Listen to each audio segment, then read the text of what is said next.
The Dardanelles, drärdə́nɛlz, Turkish, Çanakkale Boğazı, Greek, delta alpha rho delta alpha nu epsilon lambda lambda iota alpha. Dardanellia, also known in classical antiquity as the Hellespont, ℏlspnt.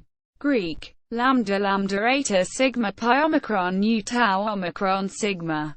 Hellespontos, literally, Sea of Helle, is a narrow, natural strait and internationally significant waterway in northwestern Turkey that forms part of the continental boundary between Europe and Asia, and separates Asian Turkey from European Turkey.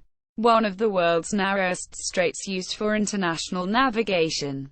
The Dardanelles connects the Sea of Marmara with the Aegean and Mediterranean Seas, while also allowing passage to the Black Sea by extension via the Bosphorus.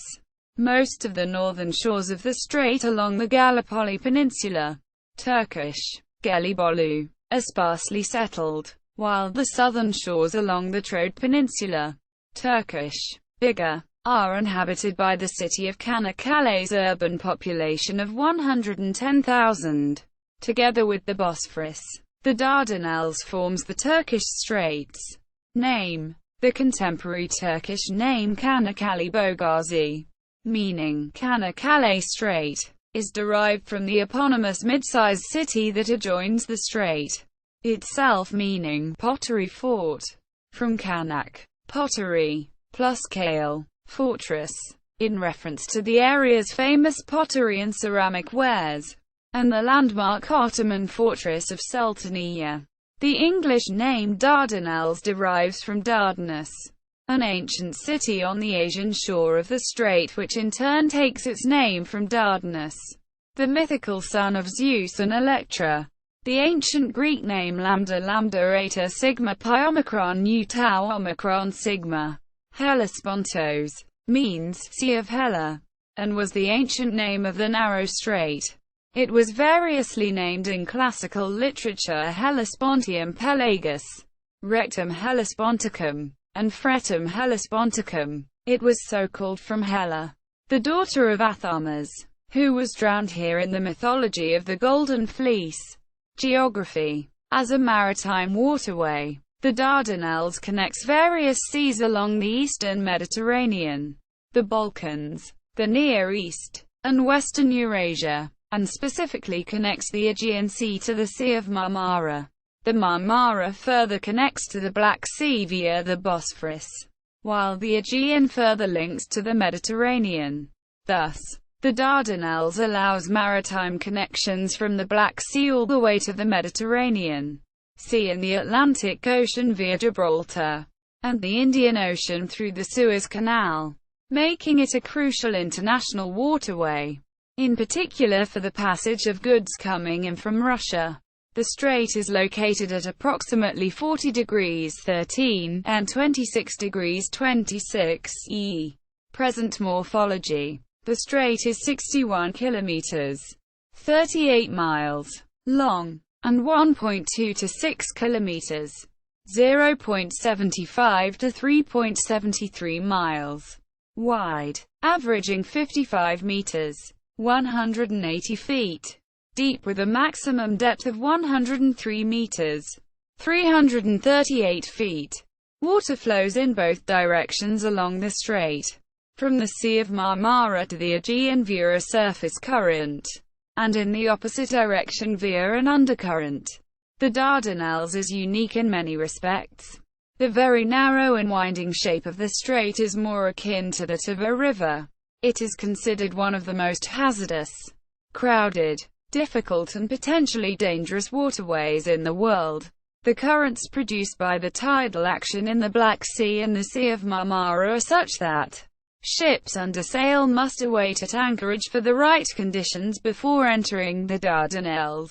History. As part of the only passage between the Black Sea and the Mediterranean, the Dardanelles has always been of great importance from a commercial and military point of view, and remains strategically important today. It is a major sea access route for numerous countries, including Russia and Ukraine. Control over it has been an objective of a number of hostilities in modern history, notably the attack of the Allied powers on the Dardanelles during the 1915 Battle of Gallipoli in the course of World War I. Ancient Greek, Persian, Roman, and Byzantine eras. Pre-1354 equals Greek and Persian history equals. The ancient city of Troy was located near the western entrance of the strait, and the strait's Asiatic shore was the focus of the Trojan War. Troy was able to control the marine traffic entering this vital waterway. The Persian army of Xerxes I of Persia and later the Macedonian army of Alexander the Great crossed the Dardanelles in opposite directions to invade each other's lands. In 480 BC and 334 BC respectively. Herodotus tells us that, circa 482 BC, Xerxes I, the son of Darius, had two pontoon bridges built across the width of the Hellespont at Abydos, in order that his huge army could cross from Persia into Greece. This crossing was named by Aeschylus in his tragedy The Persians as the cause of divine intervention against Xerxes. According to Herodotus, VV 34, both bridges were destroyed by a storm and Xerxes had those responsible for building the bridges beheaded and the strait itself whipped. The histories of Herodotus 7:33-37 and 7:54-58 give details of building and crossing of Xerxes' pontoon bridges. Xerxes is then said to have thrown fetters into the strait, given it 300 lashes and branded it with red-hot irons as the soldiers shouted at the water. Herodotus commented that this was a highly presumptuous way to address the Hellespont, but in no way atypical of Xerxes. 7:35. Heliopolis the engineer eventually helped the invading armies to cross by lashing the ships together, with their bows facing the current and, so it is said, two additional anchors. From the perspective of ancient Greek mythology, it was said that Helle, the daughter of Athamas, was drowned at the Dardanelles in the legend of the Golden Fleece.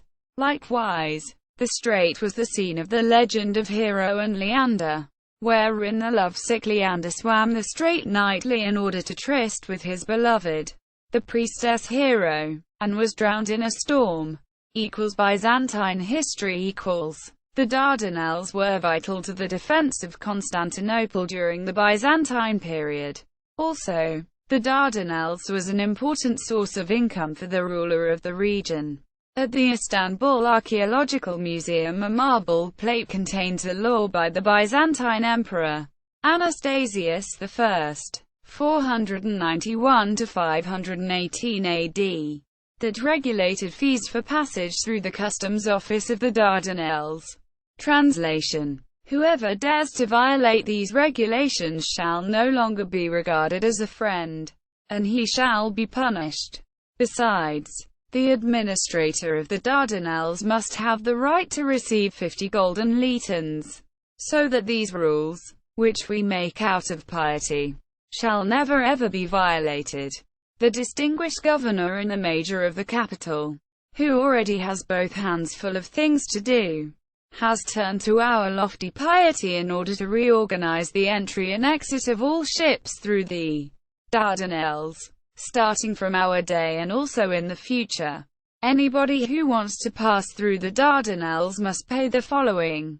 All wine merchants who bring wine to the capital, Constantinopolis, except Cilicians, have to pay the Dardanelles officials 6 follis and 2 sextarius of wine. In the same manner, all merchants of olive oil, vegetables and lard must pay the Dardanelles officials 6 follis. Cilician sea merchants have to pay 3 follis and in addition to that, 1 coration, 12 follis, 2 enter, and 2 coration 2 exit. All wheat merchants have to pay the officials 3 follis per modius, and a further sum of 3 follis when leaving.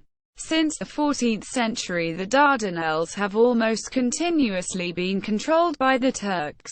Ottoman era, 1354–1922. The Dardanelles continued to constitute an important waterway under the reign of the Ottoman Empire. Starting with the conquest of Gallipoli in 1354, Ottoman control of the strait continued largely without interruption or challenges until the 19th century, when the empire started its decline. 19th century Gaining control or special access to the strait became a key foreign policy goal of the Russian Empire during the 19th century. During the Napoleonic Wars, Russia, supported by Great Britain in the Dardanelles operation, blockaded the Straits in 1807.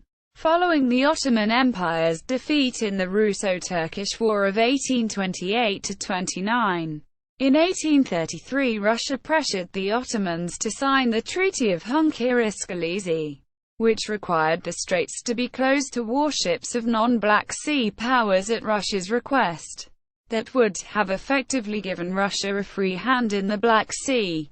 That treaty alarmed the losers, who were concerned that the consequences of potential Russian expansionism in the Black Sea and Mediterranean regions could conflict with their own possessions and economic interest in the regions. At the London Straits Convention in July 1841, the United Kingdom, France, Austria, and Prussia pressured Russia to agree that only Turkish warships could traverse the Dardanelles in peacetime. The United Kingdom and France subsequently sent their fleets through the Straits to attack the Crimean Peninsula during the Crimean War, 1853–1856. But this was done as allies of the Ottoman Empire. That convention was formally reaffirmed by the Congress of Paris in 1856. Following the Russian defeat in the Crimean War, it remained technically in force into the 20th and 21st centuries. World War I. In 1915 the Allies sent a massive invasion force of British, Indian, Australian, New Zealand, French and Newfoundland troops to attempt to open up the straits. In the Gallipoli campaign, Turkish troops trapped the Allies on the beaches of the Gallipoli Peninsula. The campaign did damage to the career of Sir Winston Churchill, then the First Lord of the Admiralty, who had eagerly promoted the unsuccessful use of Royal Navy sea power to force open the straits. Mustafa Kemal Ataturk, later founder of the Republic of Turkey, served as a commander for the Ottomans during the land campaign. The Turks mined the straits to prevent Allied ships from penetrating them.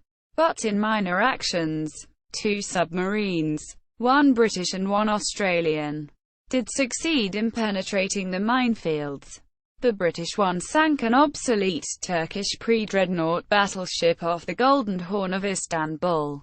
Sir Ian Hamilton's Mediterranean Expeditionary Force failed in its attempt to capture the Gallipoli Peninsula, and its withdrawal was ordered in December 1915. After 8 months fighting, total Allied deaths included 43,000 British, 15,000 French, 8,700 Australians, 2,700 New Zealanders, 1,370 Indians and 49 Newfoundlanders. Total Turkish deaths were around 60,000.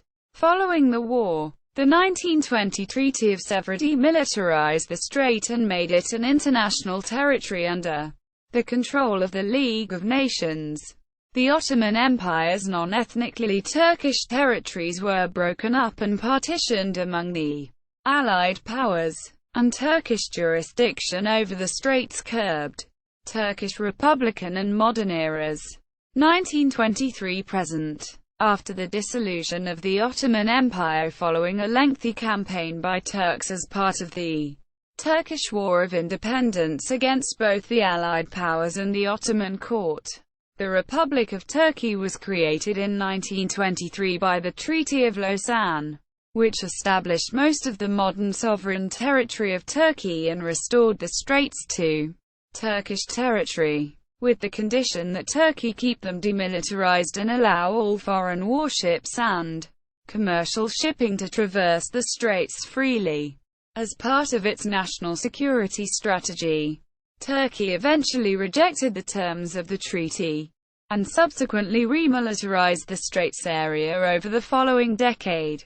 Following extensive diplomatic negotiations, the reversion was formalized under the Montreux Convention regarding the regime of the Turkish Straits in July 20, 1936. That convention, which is still in force today, treats the Straits as an international shipping lane while allowing Turkey to retain the right to restrict the naval traffic of non-Black Sea states.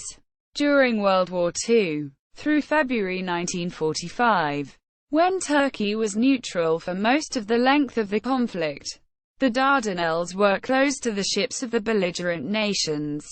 Turkey declared war on Germany in February 1945, but it did not employ any offensive forces during the war. In July 1946, the Soviet Union sent a note to Turkey proposing a new regime for the Dardanelles that would have excluded all nations except the Black Sea powers. The second proposal was that the Straits should be put under joint Turkish-Soviet defense. This meant that Turkey, the Soviet Union, Bulgaria and Romania would be the only states having access to the Black Sea through the Dardanelles. The Turkish government, however, under pressure from the United States, rejected these proposals. Turkey joined NATO in 1952, thus affording its straits even more strategic importance as a commercial and military waterway. In more recent years, the Turkish straits have become particularly important for the oil industry. Russian oil, from ports such as Novorossiysk, is exported by tankers primarily to Western Europe and the U.S. via the Bosphorus and the Dardanelles Straits. Crossings. Maritime. The waters of the Dardanelles are traversed by numerous passenger and vehicular ferries daily, as well as recreational and fishing boats ranging from dinghies to yachts owned by both public and private entities. The strait also experiences significant amounts of international commercial shipping traffic by freighters and tankers. Land. At present, there are no vehicular crossings across the strait. However, as part of planned expansions to the Turkish national highway network, the Turkish government is considering the construction of a suspension bridge between Saraket, a district of Çanakkale province, on the Asian side, to Kilit on the European side, at the narrowest part of the strait. In popular culture, English Romantic poet Lord Byron, 1788–1824, swam across the Dardanelles on 3 May 1810, and recorded it in his poem Don Juan, 1821. Çanakkale, located along the southern shores of the strait, is the finishing point every year for an organized swim across the Dardanelles, which kicks off from ÄHşehbət. This event emulates the swim in 1810 by Lord Byron, who was himself emulating the legendary swim by Leander in the story of Hero and Leander. The shores of the strait are also the site of ancient Troy. The wooden horse from the 2004 movie Troy is exhibited on the seafront. The Dardanelles is also the site of two notable maritime accidents in Turkish naval history, when two generations of the submarine TCG Dumlupinar were struck by tankers on their way back from naval missions. The first incident resulted in the deaths of 96 sailors, while the second incident had no fatalities, due to the importance of the Gallipoli campaign in many countries' histories. The Dardanelles also features prominently in many documentaries and films about World War I. The Dardanelles is mentioned in the song No Place Like London from the movie Sweeney Todd. The song is written and composed by Stephen Sondheim and sung by Johnny Depp and Jamie Campbell Bower. Jamie's character Anthony sings, "I have sailed the world, beheld its wonders, from the Dardanelles to the mountains of Peru." Quote, "Bow down to Washington," the fight song of the University of Washington. references the Dardanelles in the lyrics. Our boys are there with bells. Their fighting blood excels. It's harder to push them over the line than pass the Dardanelles. Quote. Image gallery. See also. Action of 26 June 1656. Battle of the Dardanelles. Disambiguation. Dardanelles Commission. List of maritime incidents in the Turkish Straits. Pictures of the city of Çanakkale. Çanakkale on Sekiz Mart University. Map of Hellespont. Livius. Org. Hellespont. Monuments and memorials of the Gallipoli campaign along the Dardanelles. Çanakkale Boğazı.